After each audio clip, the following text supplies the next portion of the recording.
நம்ம புத்திர சுவிகாரத்தினால் புத்திரரானவர்கள் என்று அழைக்கிறார்கள். நம்ம டைரக்டா தேவனுடைய பிள்ளை கிடையாதுங்க.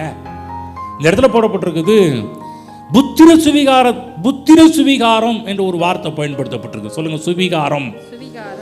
இந்த சுவிகாரம் திடீர்னு எங்க பலகாரம் கேள்விப்பட்டிருக்கிறேன், பணியாரம் கேள்விப்பட்டிருக்கிறேன், அது என்ன காலையிலேயே சுவிகாரம் ஏதோ ஸ்வீட் கொடுக்க போறீங்களா அப்படின்னு கேட்டுருக்கலாம். ஆமா, ஸ்வீட் தான். சுவிகாரம் என்ற ஸ்வீட்டு தேவனுடைய பிள்ளை என்ற ஒரு ஸ்வீட். அது ஆக்குறதுக்காக தான் தேவனாய் கிறிஸ்து இந்த பூமியிலே மனிதனாக இறங்கி வந்த ஒரு அற்புதமான ஒரு நாள்.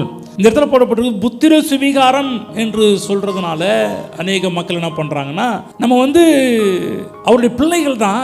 ஆனால் சொல்லப்பானா நம்ம ஒரு சட்டப்படி தத்து பிள்ளைங்க மாறுதாங்க அவருக்கு. சுவிகார புத்திரர்கள் போல தத்து பிள்ளைங்க மாறுதா அவருக்கு. மெய்யாக நம்ம உண்மையெல்லாம் அவருடைய பிள்ளைகள் கிடையாது என்பது பற்றி ஒரு சாரார் என்ன பண்ணுறாங்கன்னா, நம்ம டைரெக்டாக தேவனுடைய பிள்ளைங்க கிடையாது, அது தத்து எடுப்பது போல தேவன் நம்மளை ஏதோ தத்து எடுத்திருக்கிறாரு, அது நிமித்தமாக அந்த வார்த்தை சுவிகாரம் என்று போடப்பட்டிருக்கிறதுன்னு சொல்லி அநேகருடைய கருத்துக்களாக இருக்குது. நாம் மெய்யாகவே தேவனுக்கு பிறந்தவர்கள்